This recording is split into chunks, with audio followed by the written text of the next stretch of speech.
Le détective Callum prenait son café du soir dans un bar et a entendu un serveur et une cliente se disputer. Il s'est approché d'eux et leur a demandé ce qui se passait. Le serveur a prétendu que la femme avait commandé une soupe, mais la femme, elle, a dit qu'elle ne l'avait pas fait. Le détective Callum savait exactement qui mentait.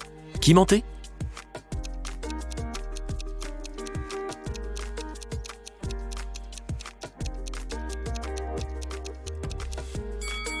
Le panneau sur les portes indique que le café ne sert des plats chauds que jusqu'à 16h. Jette un coup d'œil à l'horloge. Il est 19h. Même si elle le voulait, la femme ne pourrait pas commander la soupe, car il est trop tard. C'est donc le serveur qui ment. Chase regardait la télévision dans le salon pendant que sa femme, qui en était à son 3e trimestre de grossesse, préparait le dîner dans la cuisine. Soudain, Chase s'est senti mal et a perdu connaissance. Sa femme s'est habillée et l'a emmené à l'hôpital. Quand il s'est finalement réveillé, il ne se souvenait de rien, pas même de l'apparence de son épouse. 3 femmes étaient présentes et chacune d'entre elles prétendait être sa femme. Peux-tu dire laquelle est sa femme ?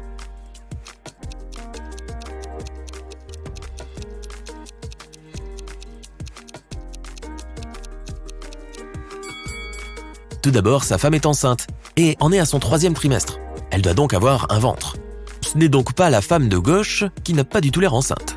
Maintenant, il suffit de regarder les chaussures des 2 autres femmes. L'une d'entre elles a ses chaussures détachées. C'est parce qu'elle n'a pas pu se pencher pour les attacher elle-même. Et son mari inconscient n'a pas pu l'aider non plus. Donc on dirait que c'est elle, sa vraie femme.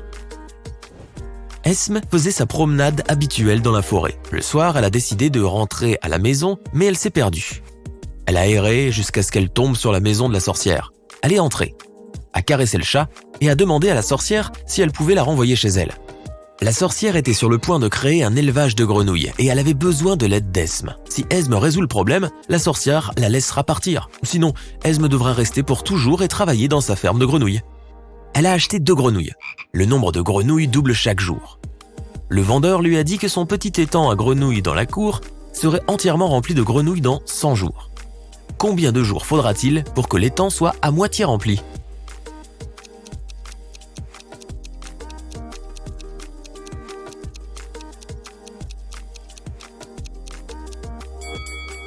Comme le nombre de grenouilles double à chaque fois, l'étang sera à moitié rempli le jour qui précède son remplissage complet. Cela se produira donc le 99e jour. Emery participait à une expédition et a finalement trouvé une vieille grotte où les pirates avaient l'habitude de laisser leurs trésors. Il y avait là 4 coffres, mais un seul contenait de l'or. Si Emery touche le mauvais coffre, elle sera enfermée dans la grotte pour toujours. Le premier coffre dit « Le trésor est dans le coffre 2 ou le coffre 4 ». Le deuxième dit « Il est dans le coffre 1 ou le coffre 3 ». Le troisième coffre dit « Il est ici ». Le quatrième dit « Il n'est pas là ». Cependant, une seule de ces affirmations est vraie. Alors quel coffre Emery doit-elle choisir ?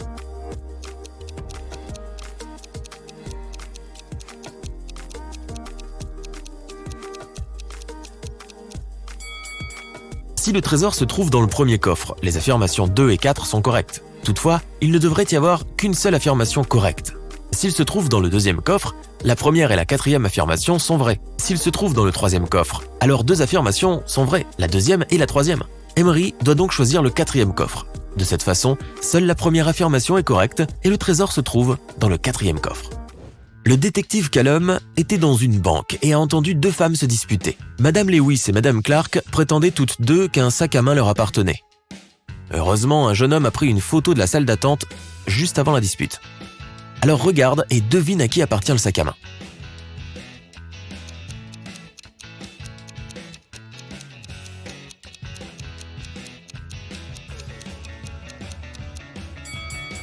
Le sac à main se trouve juste entre les 2 femmes. Cependant, Madame Lewis a un plâtre et le sac se trouve du côté de son bras cassé. Si c'était son sac à main, elle l'aurait mis de l'autre côté. Donc le sac doit appartenir à Madame Clark.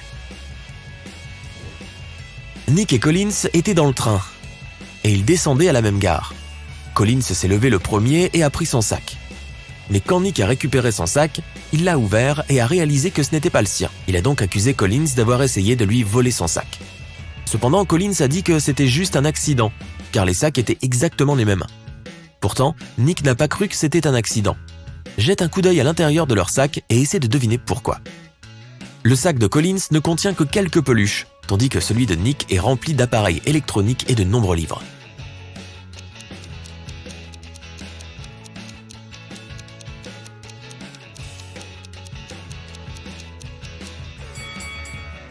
Collins ne pourrait pas prendre le sac de Nick par accident car même s'ils sont similaires, leur poids est trop différent et il s'en rendrait compte. Peux-tu voir un quelconque mouvement à l'intérieur de ce couloir infini?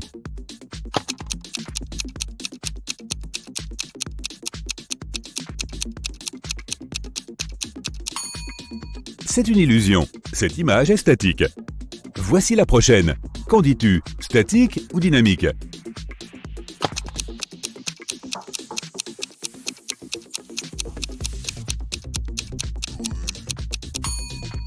Bien que ce motif soit très similaire aux illusions statiques classiques en noir et blanc, le truc, c'est que le mouvement est bien réel. Il est créé par l'animation. Jette un coup d'œil à ce tunnel maintenant. Ce mouvement a-t-il l'air réel?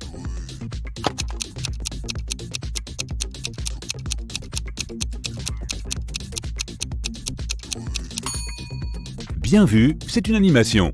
Maintenant, arrête la vidéo et essaie de fixer le milieu de cette image sans cligner des yeux. L'image va probablement commencer à bouger un peu. Voici la suivante. Peux-tu voir un numéro qui se cache dans ce motif?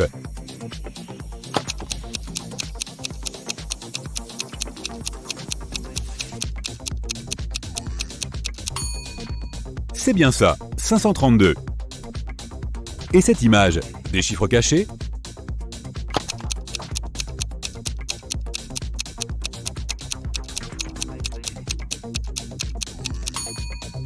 C'est 417, bien joué. Peux-tu repérer un nombre ici?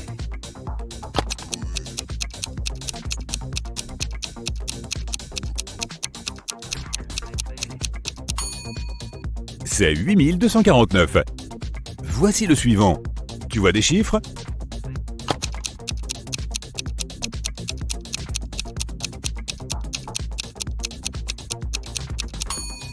Celui-ci est un peu plus compliqué, car il n'y a pas de numéro ici, mais il y a un mot caché, PIN, tu le vois? Et ce modèle, peux-tu repérer un mot ici?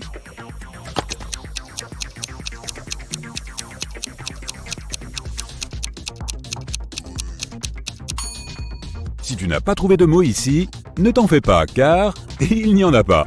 Peux-tu lire quelque chose dans cette image?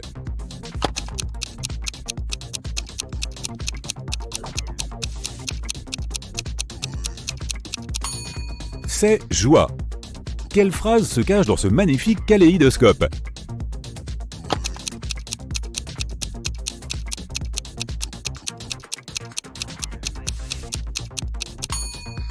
Sois toi-même. Voici le prochain. Tu sais ce qu'il faut faire.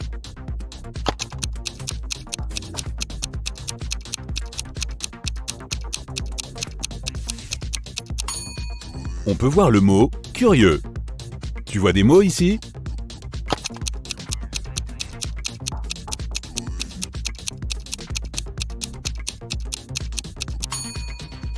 Il y a une phrase cachée ici qui dit « Reste calme ». On continue. La barre grise dans ce bloc orange se déplace. Mais il existe en fait un moyen de faire changer la couleur de la barre grise. Si tu fixes le point noir en bas à droite de l'écran, la barre grise commencera à changer de couleur pour devenir bleue ou verte. Donc essaie de ne pas cligner des yeux, fixe le point noir et regarde-le changer de couleur.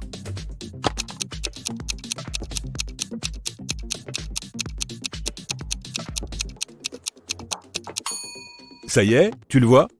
Tu vois du bleu ou bien du vert? As-tu le vertige ou pas encore? Donnons à tes yeux une petite pause avec ce nouvel exercice. Cette image est en noir et blanc, mais il y a un moyen de la voir en couleur. Fixe les points noirs sur le nez de la dame pendant 10 secondes.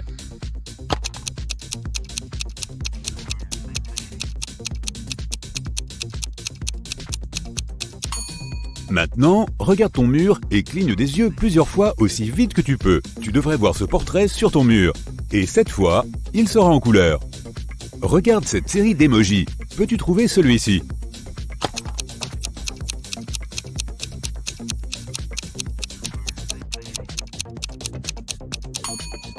Le voici. Bon travail. Voici le prochain. Peux-tu repérer cet emoji?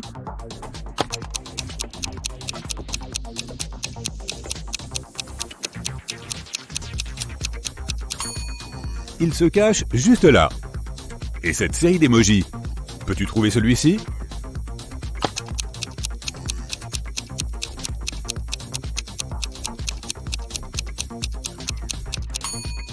Coucou, je suis là. Augmentons un peu le niveau de difficulté. Peux-tu repérer celui-ci?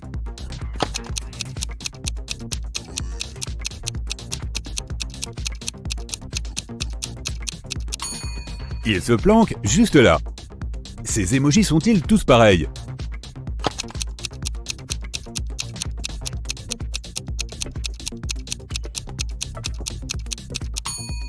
Non, celui-ci n'a pas sa place ici.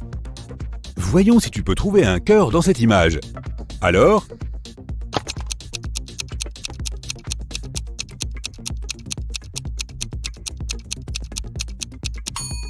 Le voici, bien joué. Et cette série? Peux-tu trouver cet emoji?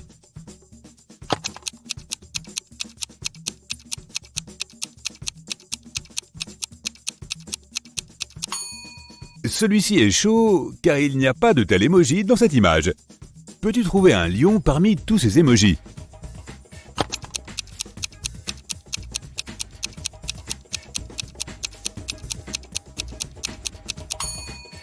Le voici. Au prochain. Où celui-ci peut-il bien se planquer?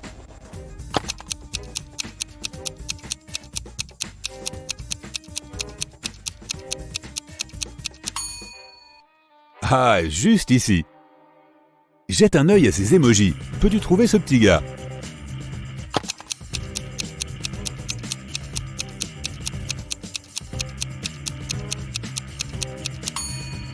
Coucou, il est juste là. Gemma est une sirène. Non, vraiment. Elle vit dans l'océan Atlantique avec sa famille et ses amis. Peux-tu dire qui est la plus jeune sœur de la famille juste en les regardant?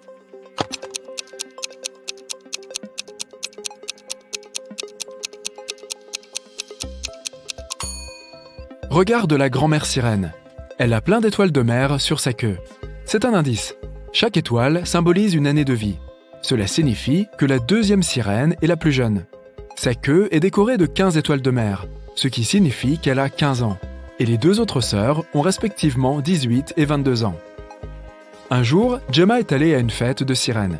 Mais une des invitées n'était pas une vraie sirène. Peux-tu dire qui c'était?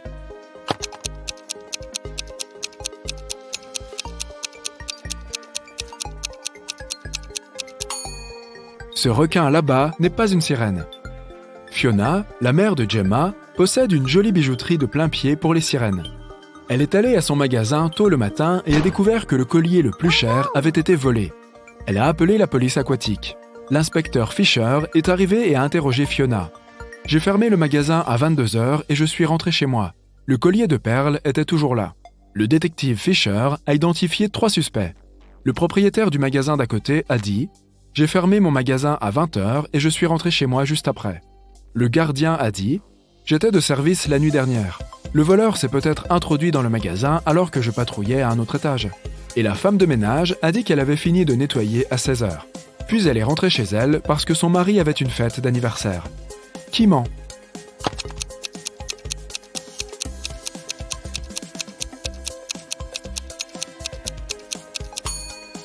Le garde. La boutique de Fiona est un bâtiment d'un étage. Il ne pouvait pas être à un autre étage quand le collier a été volé.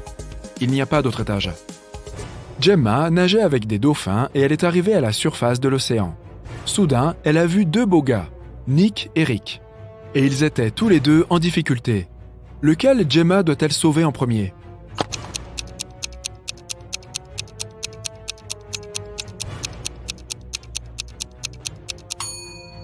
Rick. Bien que ce bateau en bois soit un peu inondé d'eau, il est encore OK. Et Nick peut évacuer l'eau. Mais ce bateau gonflable est abîmé. Rick va bientôt se retrouver dans l'eau. Et un requin est à proximité. Gemma a sauvé les 2 gars et les a ramenés sur la rive. Nick a pris son téléphone et a pris sa photo sans permission. Gemma lui a demandé d'effacer la photo car les merfolk ne veulent pas que les gens soient au courant de leur existence. Nick a dit « Ok, je vais supprimer la preuve. Mais d'abord, tu dois résoudre mon énigme. De l'eau salée partout, mais pas de mer en vue. De quoi est-ce que je parle? Peux-tu aider Gemma ?»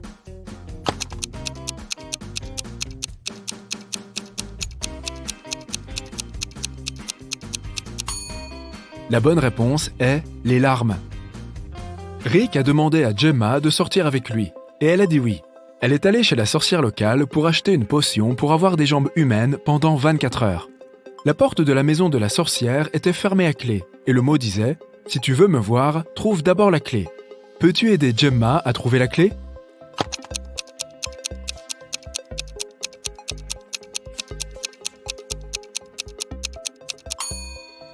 La voilà. Gemma n'avait pas d'argent. La sorcière lui a proposé ce marché. Si tu devines mon énigme, je te donnerai la potion gratuitement. Mais si tu ne la déchiffres pas, tu seras ma servante pour toujours. Alors, écoute. 2 dans un tout et 4 dans une paire. 6 dans un trio, tu vois. 8 dans un quatuor, mais ce que tu dois obtenir est le nom qui correspond à un seul de moi. Qui suis-je ? Gemma a tout de suite résolu cette énigme et obtenu sa potion. Et toi ?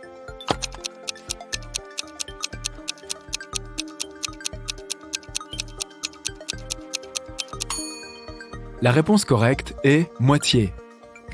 Gemma a pris la potion, l'a bu et s'est transformée en humaine. Il y avait 3 chemins qu'elle pouvait prendre pour se rendre au point de rendez-vous. Le premier chemin menait à travers un village habité par des vampires.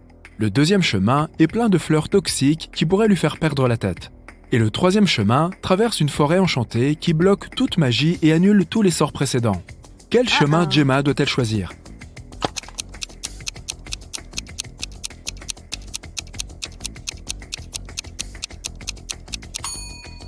La première option est la plus sûre. C'est un jour ensoleillé et les vampires sont probablement en train de dormir. Rick et Gemma se sont retrouvés dans un restaurant appelé 3 sirènes. Mais il n'y a que 2 statues de sirènes sur la véranda. Le propriétaire du café, Victor, est bien conscient de cela et pourrait facilement le corriger. Mais il ne le fait pas. Pourquoi ?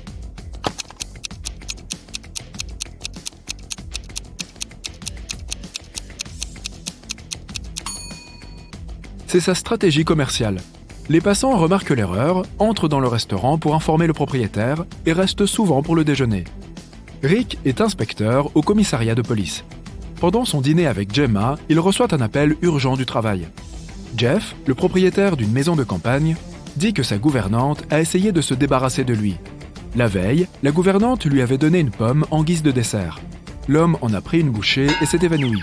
Il s'est réveillé le lendemain matin et a immédiatement appelé la police. Rick et Gemma se sont rendus sur la scène du crime. La gouvernante a tout nié. Gemma ne savait pas qui croire. Mais lorsque Rick a examiné la scène du crime, il a tout de suite compris qui mentait. Qui est le menteur ? La gouvernante ou le propriétaire ?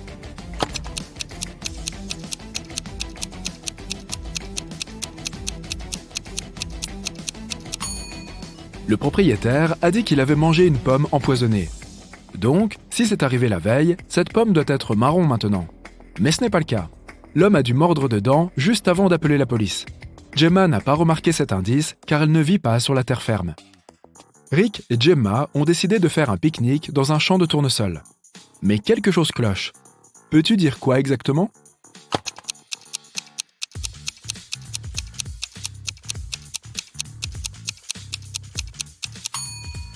Le vent pousse les nuages vers la droite, mais les tournesols se déplacent vers la gauche. C'est impossible. Gemma s'est endormie dans le champ.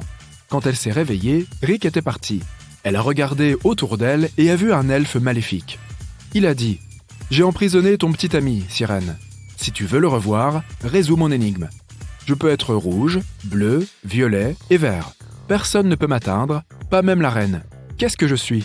Peux-tu aider Gemma à sauver Rick ? »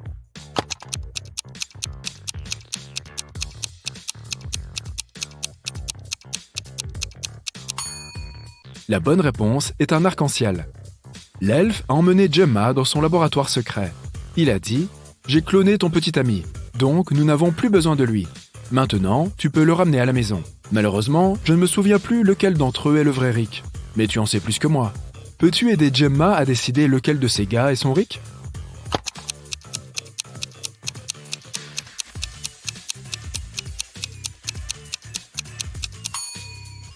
Ce mec a 3 doigts. Les dents de ce Rick sont trop pointues pour un humain. Ce Rick n'a pas de sourcils. Et celui-là a des oreilles pointues. Donc, celui-là est le seul vrai humain. Freddy est un homme chanceux. Il travaille dans une usine de chocolat comme gardien de nuit. Un jour, il surveillait l'usine comme d'habitude. Il a remarqué que quelqu'un avait volé plusieurs boîtes contenant des bonbons au chocolat de luxe. Le lendemain matin, Freddy a interrogé 3 suspects. Jason, un pâtissier, a dit qu'il avait terminé son service à 19h et qu'il était rentré chez lui immédiatement. Sa femme a pu confirmer qu'il était resté à la maison toute la nuit. Harry, un livreur, a déclaré « Je ne mange pas du tout de chocolat, même son odeur me cause une réaction allergique ». Et Peter, un agent d'entretien, a déclaré « Hier, je nettoyais l'entrepôt. J'ai trouvé un bonbon au chocolat sur le sol et je l'ai mangé. Je suis vraiment désolé. S'il vous plaît, ne me renvoyez pas. Qui est le voleur ?»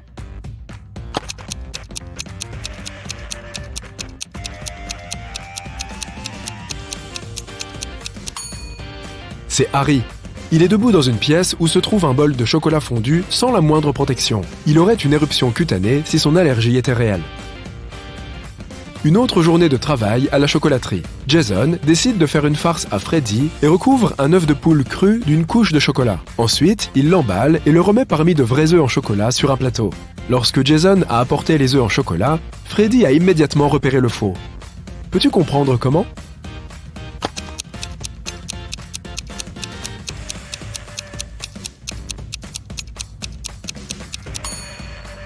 Les vrais œufs en chocolat sont creux à l'intérieur, donc ils roulaient partout sur le plateau quand Jason marchait. Mais l'œuf cru est plus lourd et il n'a presque pas bougé. Freddy a décidé de rendre l'appareil à Jason. Il s'est déguisé en fantôme pour lui faire peur. Mais soudain, plusieurs vrais fantômes sont apparus dans la pièce. Peux-tu trouver lequel de ces fantômes est Freddy ?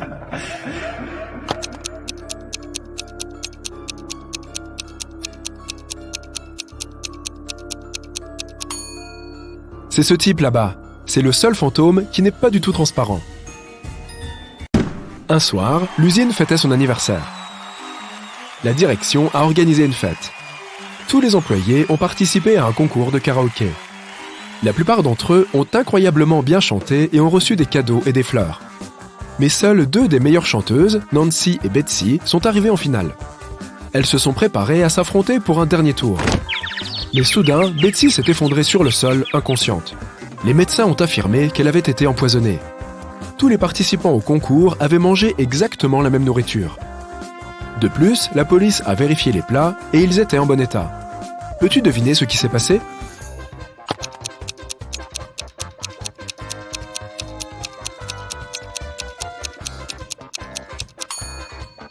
Quelqu'un a empoisonné les fleurs de Betsy.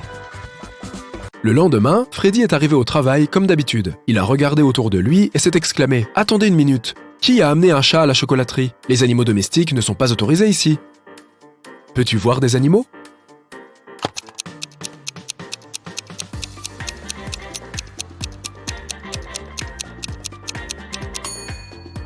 Le voici. Le chat a pris peur et s'est enfui dans une autre pièce. Freddy l'a suivi. Peux-tu le repérer maintenant ?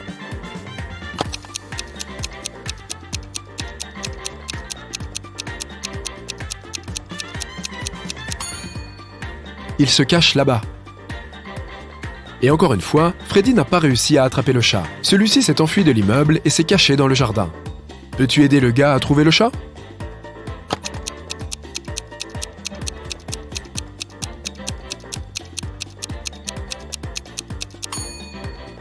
Le pauvre animal est là-bas. Freddy décide de rapporter le chat chez son maître. Un vieil homme morose ouvre la porte du château. Freddy s'attendait à être récompensé pour avoir ramené le chat.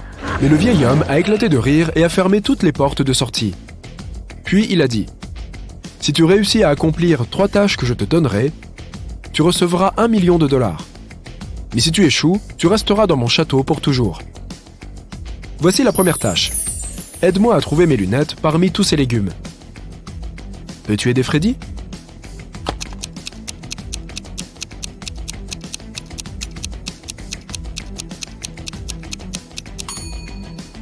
Les voici.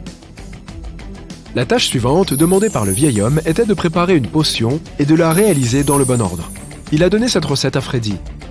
Tu peux aider le gars ?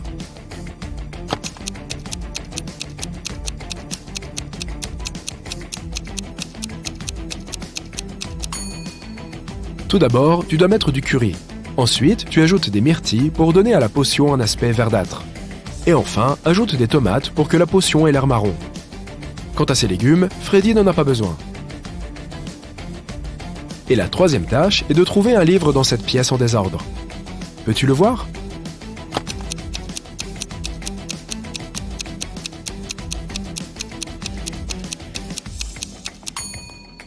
Il est à moitié caché dans le canapé. Le vieil homme a donné à Freddy son argent, lui a montré la sortie et a disparu. Mais quand Freddy a voulu partir, il a réalisé que la porte était fermée. Elle avait une serrure à combinaison. Freddy a trouvé cette note mystérieuse à côté. Il doit trouver le bon code, sinon il risque de rester coincé longtemps. Quel code permettra d'ouvrir la porte ?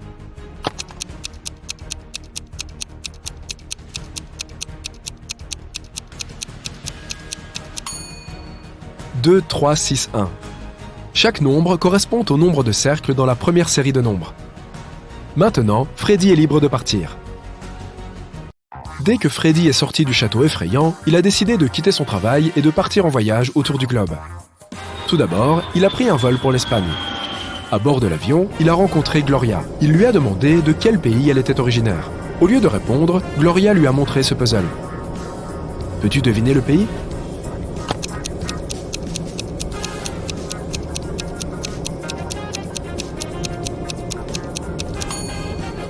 C'est exact, elle vient d'Irlande.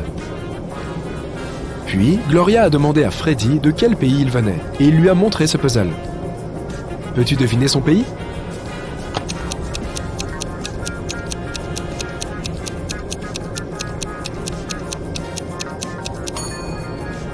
Cuba.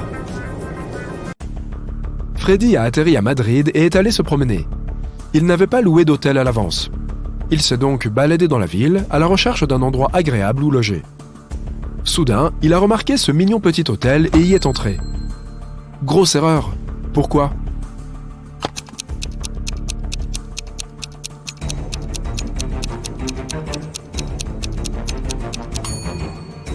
Tu vois ce zombie à la fenêtre ? Cet endroit n'a pas l'air sûr. Dès que Freddy est entré dans ce sinistre hôtel, la porte a claqué dans son dos. Le gars a vu 3 portes menant à la liberté. Des araignées venimeuses rampaient derrière la première. Derrière la deuxième porte, des flèches volaient à portée de tête. Et derrière la troisième porte, il y avait un trou noir. Quelle porte Freddy doit-il choisir ? Peux-tu l'aider à s'échapper ?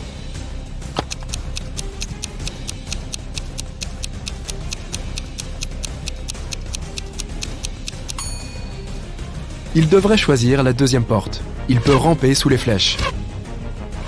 Après son aventure, Freddy a décidé de déjeuner dans le café du coin. Mais quelque chose ne va vraiment pas ici. Peux-tu trouver ce que c'est ?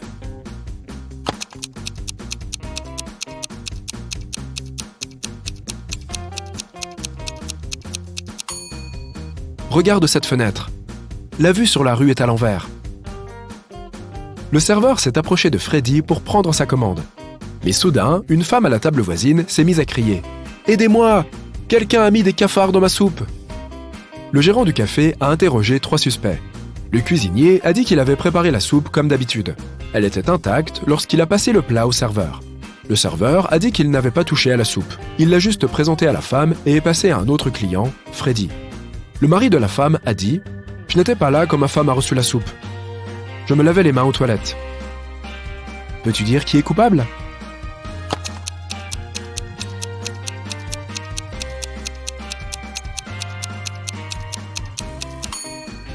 Personne. Regarde le plafond. Les cafards ont rampé hors de la ventilation et plusieurs d'entre eux sont tombés dans la soupe de la dame. Un effondrement spatio-temporel s'est produit récemment dans l'une des galaxies les plus éloignées de l'univers, l'œil de Rhino. Un groupe de scientifiques de l'espace a accidentellement intégré un évaluateur ultra différentiel dans un thermostat quasi spatial. Comment ont-ils pu ?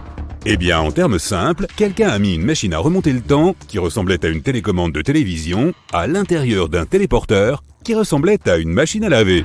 Donc maintenant, des dizaines d'anomalies spatiales et temporelles apparaissent dans toute la galaxie. Tu es le chef de la sécurité de l'univers. Ce groupe hautement développé de créatures humanoïdes à tête de chien surveille l'ordre dans l'univers et élimine toutes sortes de problèmes stellaires et d'anomalies spatio-temporelles. Avec ton équipe, tu dois maintenant gérer les conséquences des incidents d'aujourd'hui, de demain et d'hier et désactiver la machine à remonter le temps. Tu montes dans ton vaisseau Star Poodle et tu pars pour un dangereux voyage. Le premier arrêt est la planète Up. Là, toutes les formes de vie intelligentes et non intelligentes se déplacent verticalement. Toutes les personnes, animaux et autres créatures étonnantes se déplacent uniquement vers le haut, en gravissant des escaliers sans fin. C'est là qu'est apparu un objet étranger venu d'une autre galaxie et d'un autre temps. Trouve quelque chose ou quelqu'un qui n'est pas de ce monde.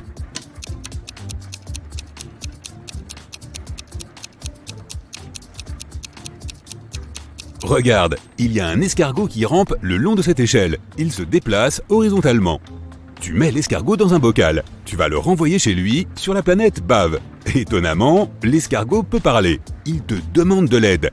Un monstre inconnu est apparu sur sa planète. Et maintenant, il terrifie tous les habitants du monde baveux. Tu décides de leur venir en aide et de voler jusqu'à la planète de l'escargot. Seuls des escargots et des chenilles vivent ici. Le monde entier est recouvert d'une épaisse couche de bave. Tu peux voir d'énormes escargots, de petits escargots et même plusieurs escargots de la taille de gratte-ciel. Mais il y a aussi un étranger parmi eux. Regarde bien autour de toi et trouve l'imposteur.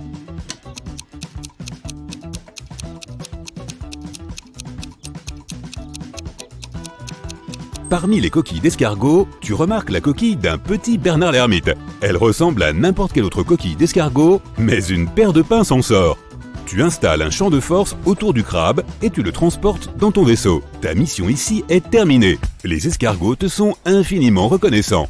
Ta prochaine tâche est de sauver la planète Stérilium. C'est la planète la plus stérile de tout l'univers. Il n'y a aucune saleté, aucun microbe et aucune bactérie. Des cristaux volants à un œil habitent ce monde pur et stérile. Ils ne peuvent pas parler car ils n'ont pas de bouche, mais ils communiquent par télépathie. Ton cerveau reçoit un signal de leur part. Les cristaux demandent de l'aide. Une énorme météorite s'approche de la planète Stérilium et tu dois la détruire. Tu ne peux pas atterrir sur la planète car tu pourrais y amener des microbes. Au lieu de cela, tu t'approches de l'astéroïde et tu scannes sa composition. Tu découvres que l'astéroïde vient d'un univers parallèle. Il est composé de sucre. Tu dis aux cristaux qu'ils n'ont pas besoin de s'inquiéter et tu t'envoles de l'astéroïde sans rien faire. Pourquoi es-tu sûr que rien de mal n'arrivera à Stérilium ?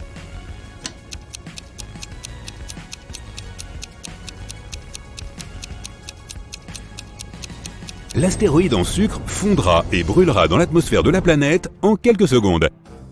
Tu découvres qu'un invité du futur est arrivé sur la Terre 9. Les technologies sur cette planète ne sont pas très développées. Même le moteur à vapeur n'a pas encore été inventé. Tu décides donc d'accomplir ta mission secrètement. Tu arrives dans un champ et tu vois 3 fermiers. Ils marchent sur la terre labourée et portent des légumes. L'un d'eux est un fermier du futur. Mais qui ?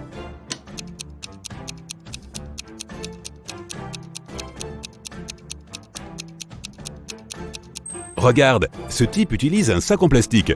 Tu le renvoies à son époque et tu es sur le point de t'envoler. Mais alors, tu remarques quelque chose d'étrange. 3 milliards de personnes vivent sur la Terre 9 et ils sont tous censés être différents. Mais pour une raison quelconque, ils ont tous une apparence identique. Tu vois 3 milliards de fermiers travaillant dans un immense champ. Tu as un odorat puissant et tu sens que les habitants de cette planète ne sont pas humains. Ils n'ont aucune odeur. Jette un coup d'œil à cette armée de fermiers et découvre qui ils sont.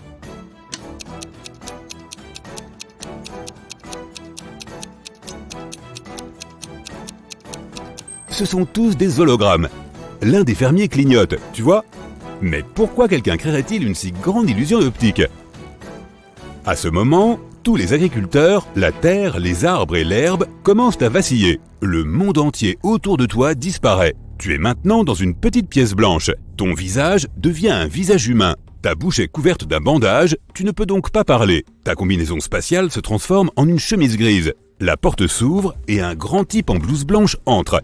Il te donne une serpillière et un seau d'eau. Il te dit « lave la pièce » et il repart. Tu ne te souviens pas qui tu es ni comment tu es arrivé ici. Tu dois découvrir ce qu'il se passe. Mais d'abord, il te faut savoir à quoi tu ressembles. Comment faire dans une pièce blanche sans surface vitrée, sans miroir et sans fenêtre ?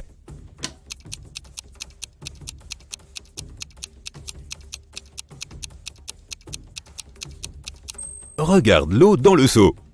Elle te montrera ton reflet. Tu regardes la surface de l'eau. Tout est clair à présent. La porte s'ouvre, tu quittes la pièce et tu marches dans un long couloir avec l'homme en blouse de tout à l'heure. Tu passes devant une pièce où d'autres personnes en chemise grise sont assises. Tu entres dans le réfectoire. La cuisinière te verse de l'eau et te donne un beignet rose. « Déjeuner », dit-elle. Le garde enlève le pansement de ta bouche. Tu mords dans un beignet, il n'a pas de goût du tout. À ce moment-là, tu réalises que tout ce qui t'entoure est une hallucination. Tu es sur la planète Stérilium, sous l'influence télépathique de ses habitants. Mais comment as-tu compris cela ?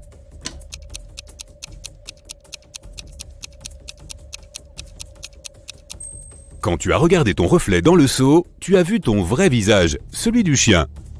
Tout est trop propre et stérile ici. Et le beignet n'a aucun goût. Les cristaux ne savent pas ce qu'est le goût, donc ils ne peuvent pas le créer. Ils veulent étudier ton corps pour se construire un système immunitaire et détruire les galaxies. Mais lequel de ces gars est le vrai Dan ?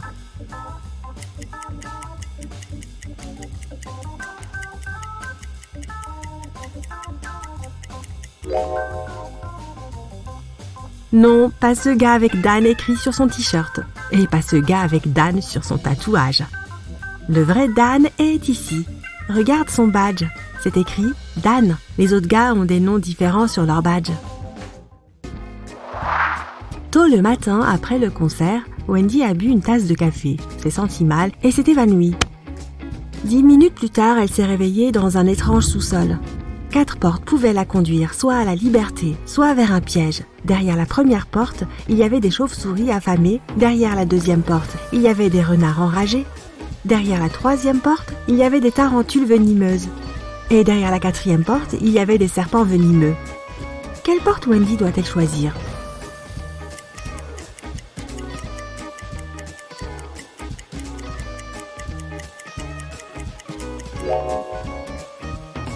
Elle devrait choisir la première porte. Les chauves-souris sont des animaux nocturnes. Elles dorment le matin. Le lendemain, Wendy a reçu une mission de Shelly. Elle possédait un petit magasin d'art et avait besoin d'aide pour trier les peintures par couleur. Malheureusement, le chat de Shelly les a toutes mélangées. Peux-tu voir une couleur étrange parmi toutes ces peintures ?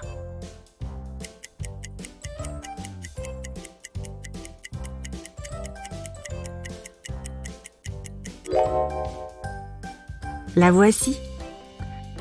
Qu'en est-il de ces tubes ? Sont-ils tous pareils ?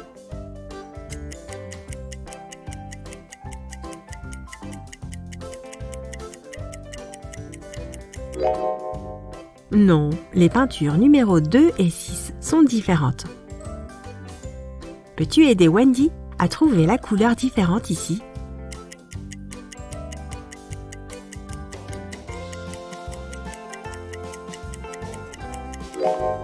La peinture numéro 1 est un peu plus foncée que les autres. Qu'en est-il de cette boîte ?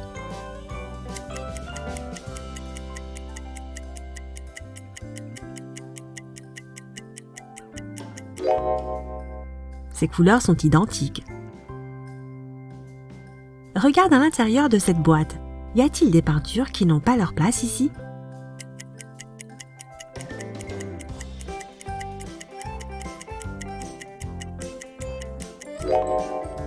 Cette couleur est légèrement différente. Qu'en est-il de ces peintures ? Sont-elles toutes identiques ?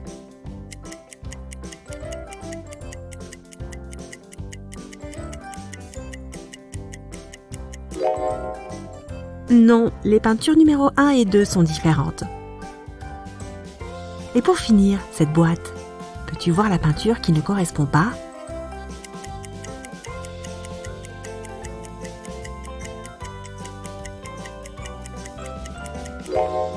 Le tube numéro 8 semble différent. Wendy a trouvé un emploi de directrice de supermarché. Elle a assigné des horaires de nuit à Vicky et Fiona. Elle devait réapprovisionner en nourriture un supermarché ouvert 24 heures sur 24 dans le centre commercial. Au début, les filles avaient peur de traverser le centre commercial sombre et vide pour se rendre au supermarché. Mais au bout d'un moment, elles s'y sont habituées. Une fois, Wendy est venue à 3 heures du matin pour voir comment elles allaient. Elle a trouvé la caisse ouverte et vide. Wendy n'a posé qu'une seule question aux 2 filles. Que faisiez-vous lorsque le vol a eu lieu ? Vicky a répondu « Les étagères contenant les chips étaient presque vides, alors je suis allée à l'entrepôt pour en chercher d'autres. Mais quelqu'un avait réarrangé toutes les boîtes. J'ai dû chercher la bonne pendant environ 15 minutes. Quand je suis revenue, l'argent avait déjà disparu. » Fiona a déclaré « J'avais déjà fini de réapprovisionner ma section. J'ai donc décidé d'aller faire un peu de shopping dans le centre commercial. Je ne sais pas ce qui s'est passé pendant mon absence. Peux-tu deviner qui est le voleur ? »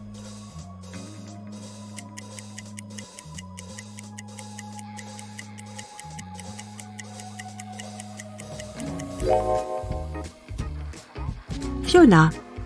Le vol a eu lieu la nuit. Tous les autres magasins étaient fermés. Comment pouvait-elle aller faire du shopping ?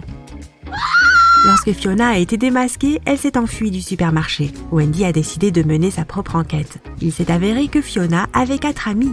Wendy était sûre que Fiona se cachait dans l'une de leurs maisons. Comme Wendy ne travaillait pas pour la police, elle ne pouvait pas obtenir un mandat de perquisition pour aller les voir. Mais elle pouvait examiner les comptes Instagram des gars. Regardons leurs nouveaux posts. As-tu deviné qui cache Fiona ?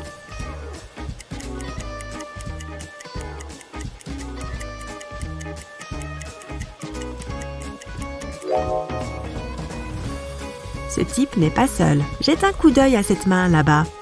Tu reconnais le vernis à ongles de Fiona ? Je te tiens. Wendy est arrivée à l'aéroport. Soudain, les gardes de l'aéroport ont verrouillé les portes et elle a entendu une annonce. Attention tous les passagers, un dangereux criminel s'est échappé et se cache à l'intérieur du bâtiment. S'il vous plaît, restez calme et soyez prudents. L'aéroport reprendra ses activités dès que nous l'aurons trouvé. Wendy a décidé d'aller aux toilettes. Dès qu'elle est entrée dans les toilettes, elle a appelé la sécurité de l'aéroport. Pourquoi ?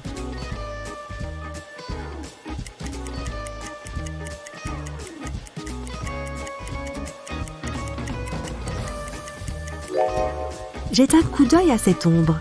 Le criminel se cache dans la deuxième cabine. Le criminel a été arrêté et Wendy a pu poursuivre son aventure. La jeune fille s'est enregistrée et est allée à la porte d'embarquement. Dans l'avion, un beau garçon appelé Chuck l'a abordée. Il a dit qu'elle avait pris sa place. Wendy lui a montré sa carte d'embarquement et lui a dit qu'il avait tort. Mais Chuck a continué à insister. Qui a raison ?